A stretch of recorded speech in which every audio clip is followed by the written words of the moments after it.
Tameside Radio Sports Talk with Betfred. Visit your local Betfred shop today for a variety of great offers and check out our app for great features like Pick Your Punt Builder. Whenever you bet, Betfred. 18 plus, begambleaware.org. Hello and welcome. This is Sports Talk with me, Lewis Connell, and I'm joined by Peter Spencer and Betfred. How you doing today, Peter? Great, thanks very much. Well, there's only one place to start. It's the Women's World Cup final this weekend. They're into the first World Cup final ever, the Lionesses, and they'll face Spain on Sunday. How do you think that will go? Well, they're both very good teams. Spain play very attractive football, arguably more attractive than England do. But England seem to be have the momentum with them. They're getting good at the right time in the tournament. They're growing into it. And Betfred, very, very tight. In fact, we can't split them to lift the trophy. We've got Spain 10-11 and England 10-11. Alicia Russo, she's 5-1 to score first. She's English, of course. Bethany England, she's 13-2 to get the first goal. Lauren Hell, she's also 13-2. Got a lot of people going on England to win 1-0, which is a 6-1 shot at Betfred. And Betfred have England to win 2-1. Remember, 2-1 is the most common scoreline in all football throughout the world. That is a 10-1 shot at Betfred. It really has captured the public imagination. It's overshadowed the start of the Premier League, and who would have thought that? It's just a phenomenal achievement by the women. I noticed that the coach has now been linked with taking over from Gareth Southgate when Gareth Southgate knocks it on the head for the men's team.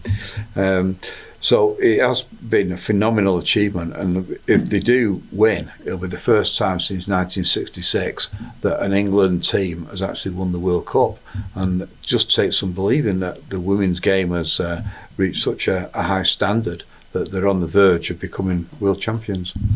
Yeah, it's come on quite a lot in the past few years. I can't quite believe just how popular it is getting women's football. I'm sure there'll be millions watching it on Sunday, but what did you make of their semi-final against Australia? It was quite a tough game in the end, but we managed to get over the line with those 2 goals at the end. Yeah, it was. Well, it wasn't just the team they were taking on; it was the Australian nation as well. The Australians hugely got behind their team, Matildas they're called, and they did honestly believe that they were going to get into the final in their country. There's a huge rivalry, of course, between England and Australia, sparked by the Ashes and the netball. And I noticed that some of the Ashes superstar cricketers were piling into it all and saying about changing the ball and all the rest of it, and they call us whinging palms. But anyway, the girls, the Lionesses, did supremely well and won 3-1.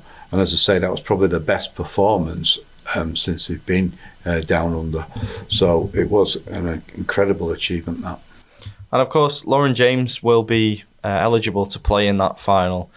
Do you think the manager will resist the temptation to drop one of her other forwards, or do you think she'll bring her back in? It's very, very hard to tell. The coach, one of her attributes is she makes her own mind up and sticks with it. I suspect she'll probably bring James on off the bench if it starts going against us in that final. I can't see her changing a winning team. Well, all the very best of luck to the Lionesses this weekend. Of course, we really do hope that they can bring it home for the first time since 1966. And moving on now to the Betfred Super League. There's a lot of games this weekend, but arguably the pick of the bunch is Lee against Catalans on Saturday. That should be a cracker. Yeah, that is the most attractive fixture on paper. Lee Leopards, tremendous in the Betfred Challenge Cup final to win that, going to the Betfred Super League leaders by 4 points at the moment, Catalans Dragons. So that's at home at Lee. So that is the huge spectacle, and I'm fully expecting to be fireworks at that game. Lee will have something special lined up, just like they did in the final, where they decked themselves out in leopard skin tops. That was the print, not the actual leopard skins. They did the town proud. They are a breath of fresh air, the way they're going at it. I just can't wait to see what they've got in mind for the huge crowd that will be expected on that Sky match on Saturday afternoon. And there's a few games on tonight as well. One of those is Huddersfield and Salford. How do you see the games tonight going? Well, Salford are struggling. They've had a real mixed season that hugely based in the middle of the table. They have got a chance of breaking into the top 6, which is vital. But they're going to have to start winning some games starting tonight at Huddersfield. We have Huddersfield odds on to go on and win that. Salford 19-10. The draw is 18-1. But it's going to be a tough game that for Salford against Huddersfield, who are in a similar position, just 2 points behind them, mid-table in the Betfred Super League. And how are the odds looking for the grand final at the moment? Well, we do have, for the first time ever, Catalan's Dragons are equal favourites with St Helens, both at 2-1. Wigan 7-2. Lee Leopards 7-1. And Warrington, well, they're on a massive drift now, 20-1 to win the grand final, having sacked Darryl Powell. And what do you make of the man they've appointed? Do you think it's a bit of a risky appointment? I think that Burgess is a superstar player in his own right. He's done the business in Australia, but he's not tested in this country, so it is a huge gamble. And they've got a game on Sunday, Warrington. They're at Leeds Rhinos. Warrington are 2-1 to go on and win that. He'll no doubt be watching from his home in Australia. But it is looking like a tough game, that, particularly as they've got an interim manager. And they had such a brilliant start to the season, did Warrington, and now they're floundering. They can't buy a win. They're 5th in the table now, and they've got to get in the top 6 to set them up for next season. Before then, of course, we've got Wigan against Hull tonight. Wigan are 1-4 to go on and win that. Wigan nicely poised in second place in the table, same number of points as St Helens. And then we've got St Helens themselves. They're on a bit of an upsurge in form now. They're against Hull KR, the beaten Betfred Challenge Cup finalists. We've got Saints huge favourites there, 1-6 to go on and win. Hull 9-2 to win, to pick up both points tonight. And you mentioned Lee Leopards there. They've been a breath of fresh air, of course, in how they've worked, and the owner and everything like that, and the outfits that they wear and stuff like that. Do you think they can complete the ultimate fairy tale? They've already won the Challenge Cup. Do you see them challenging for the ultimate prize, the Super League Grand Final? Well, they're certainly emerging as the team to beat, them and Catalans. If anyone's going to overtake St Helens, then it's going to be Lee rather than Catalans, I would suggest, with the backing that they've got and the phenomenal support. But it's going to be tough for them to do it this season because they've got the top 6 start playing off against each other towards the end of the season. And it'll be a tough ask that for them to get into second place and have the home matches in the playoff games. Definitely. We'll move on now to a bit of Premier League action. We've got obviously a full weekend of fixtures starting tonight with Forest and Sheffield United. Both teams started the season with defeat last week, and they'll be looking to bounce back. Yeah, well, we see this as a victory for Nottingham Forest. Sheffield United do seem to be struggling to find their feet.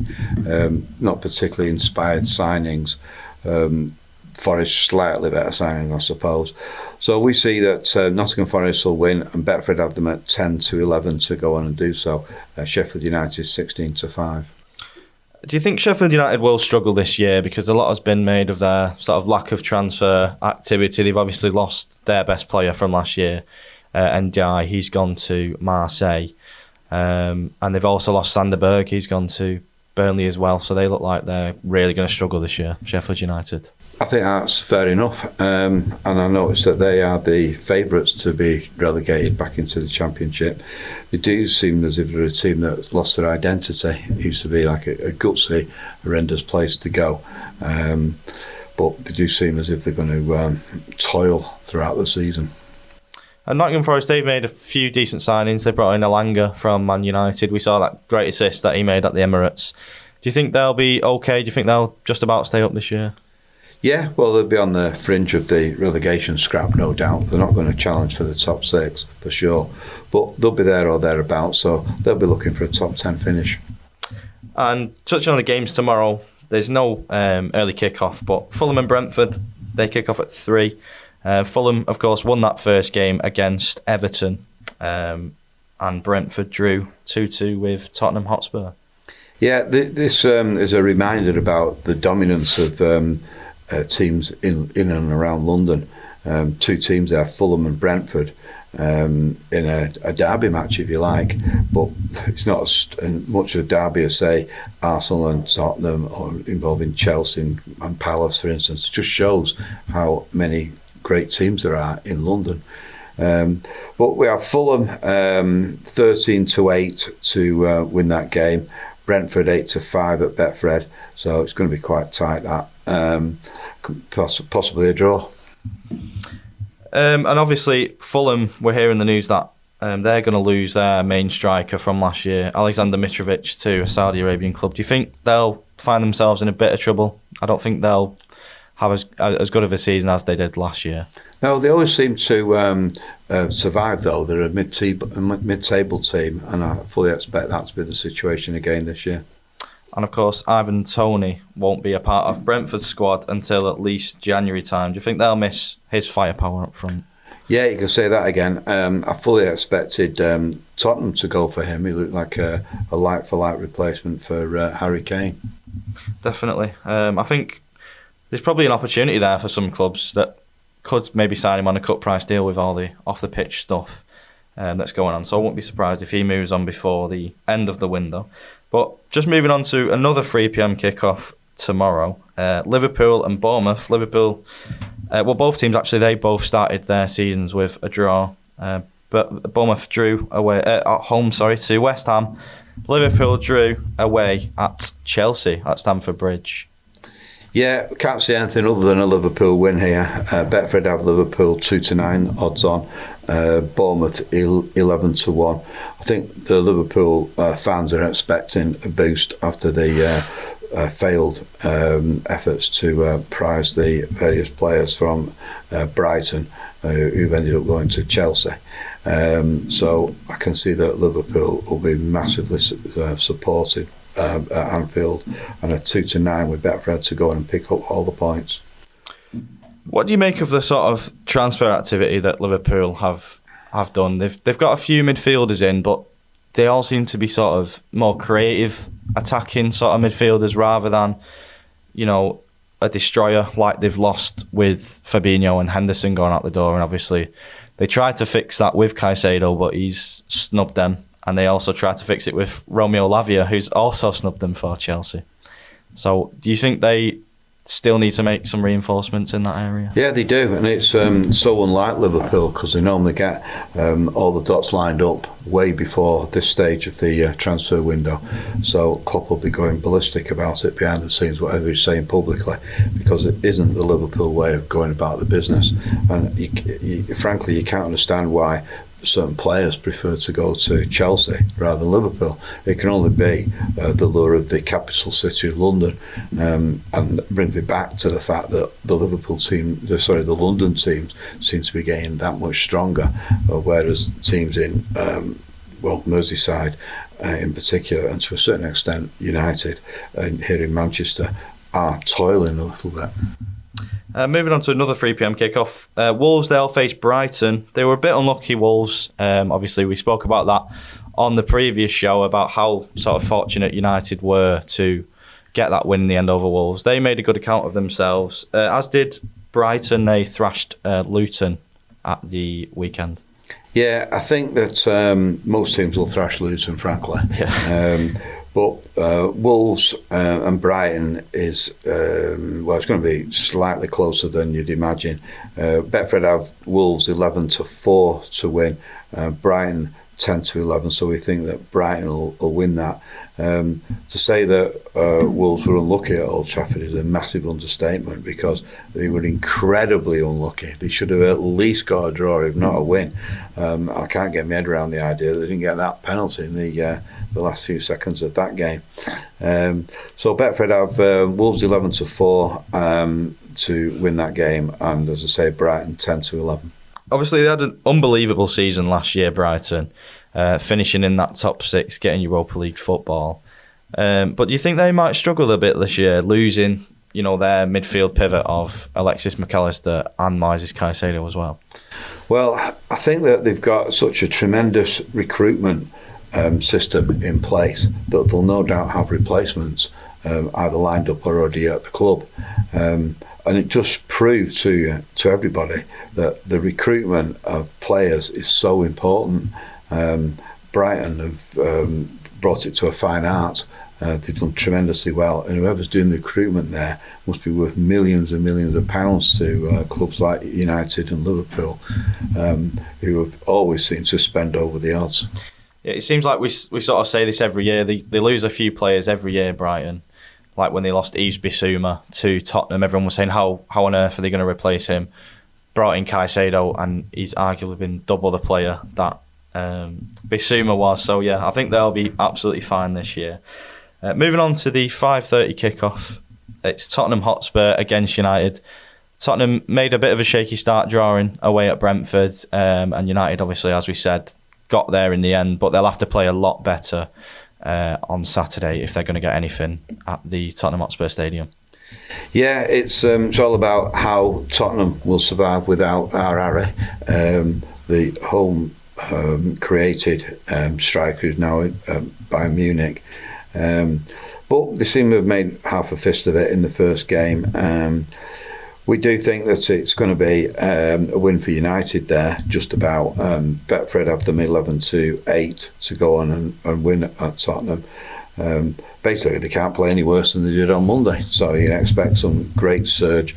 What disappointed me most was the lack of bite in the middle of the park, lack of creativity in the middle of the park. The wingers flattered to deceive. Rashford's never a centre forward. The defence looks frail, which you never thought of. The goalkeeper, to be honest, it looks like an accident waiting to happen. So I do think there's a few problems emerging at United, even after game one. Yeah.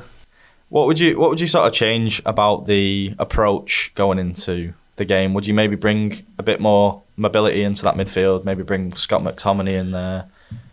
Well, I think Scott McTominay's not going to go anywhere now after that performance, because he's the only player he can tackle. Yeah. Casimo, he looks like he's right off the ball at the moment. Arguably should be dropped. Yeah. And Mason Mount, well, he needs to really up his game, because he just looks like he's happy to beat United, but not happy to win for United. And then we got Fernandez. Well, he was on a strange one as well. He was shooting when he should be passing. It was just odd. Rashford never touched the ball. It was a lot of problems there, mounting up. I think they'll have to improve massively if they are going to get a result on Saturday, as we say. But moving on to the 8 o'clock kickoff, we've got Man City, and they'll be facing Newcastle at the Etihad. Well, this is the game of the round. Very, very glamorous fixture that. Newcastle, well, it's kind of a good time for them to come to City, in that they haven't got themselves bogged down with the Champions League yet, because that is surely going to upset the rhythm at Newcastle, having to play Champions League matches midweek with such a relatively small squad compared with the top sort of 6 or 7 teams in the Premier League. City, well, they're massively odds on to win that game. The 4-6 to go and win, which is also the same price that Betfred have them to retain the title, 4-6. Newcastle 4-1 to get the 3 points. I was at that game last season, And it was men against boys. I mean, that was a supreme performance by Manchester City on that day. And I can't really see Newcastle causing an upset. You think Newcastle could sort of have a bit of joy on the break? We saw in the week that Sevilla sort of exploited that space in behind, especially when Kyle Walker was pushing up on that right-hand side.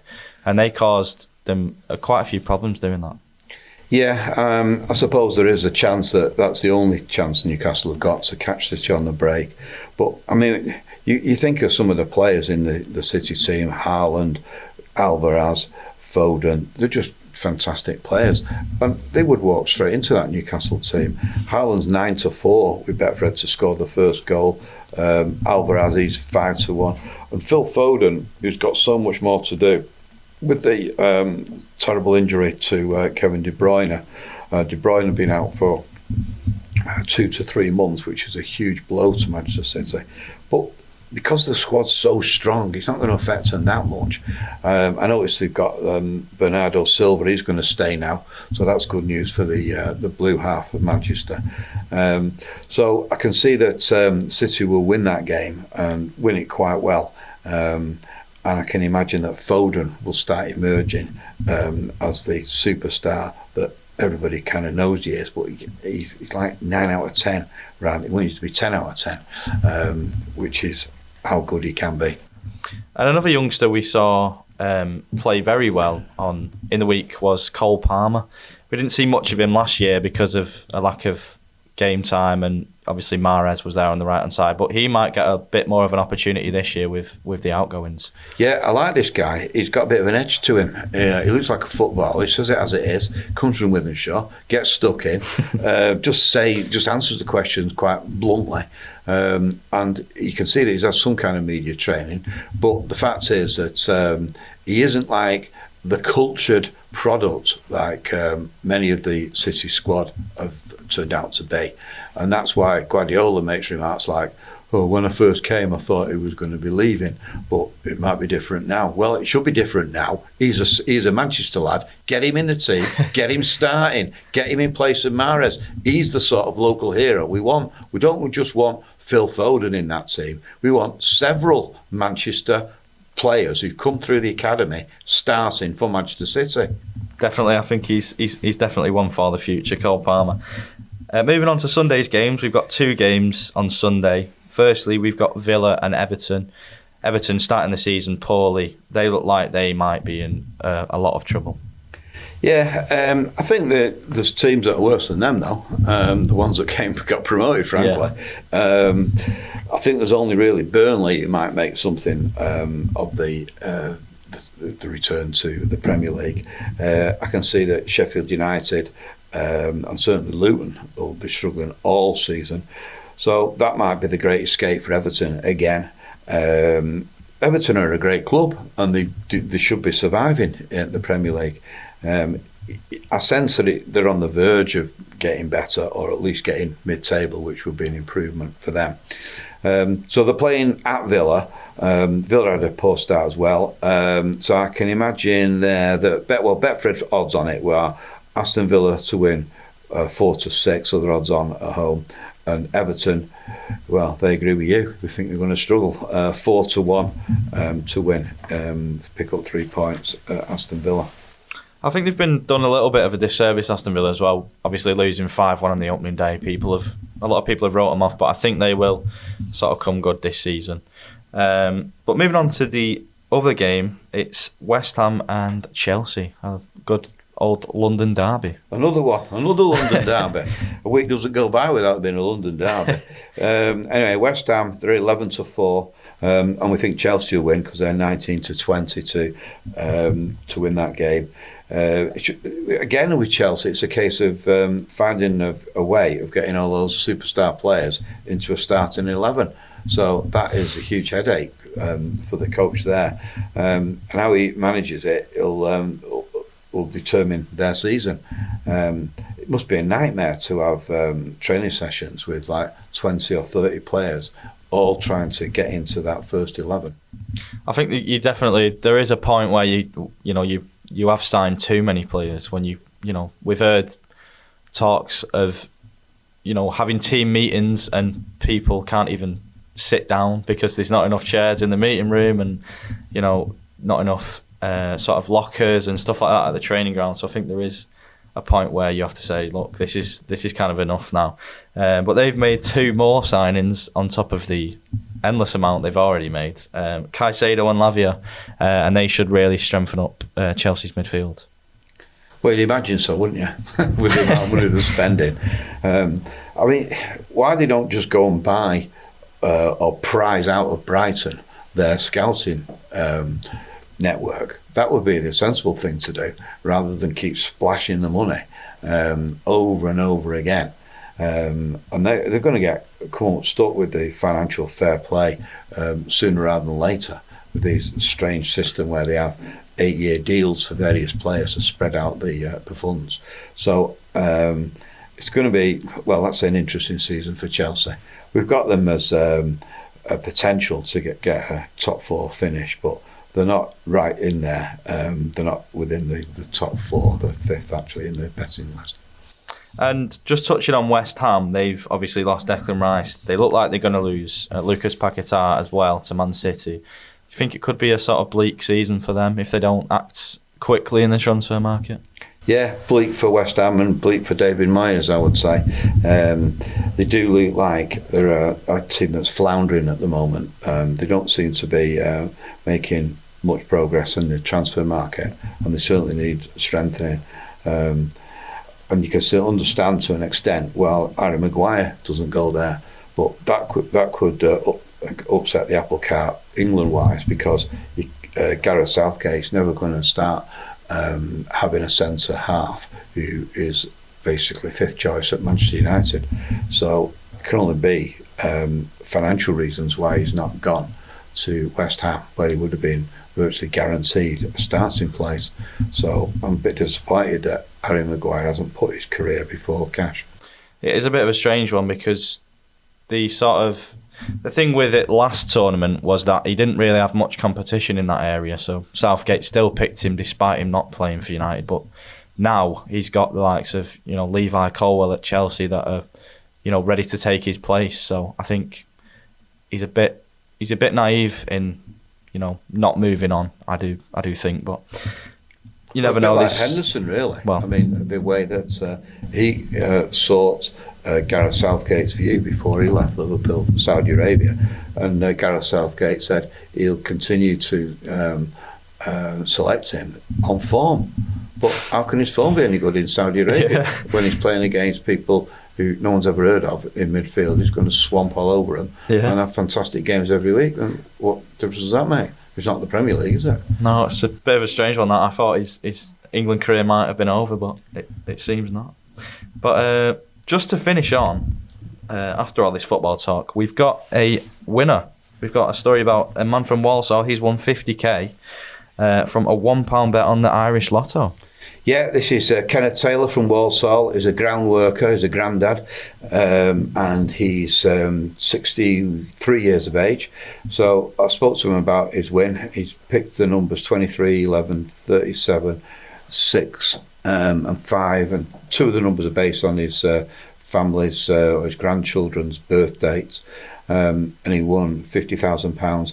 He's something of a petrol head, travels all over the world, following Grand Prix, particular fan of Hamilton, and he's going to use his money to go to Japan to watch the F1 in September next month. Well, all the very best to him. Thank you very much, as always, for joining us, Peter.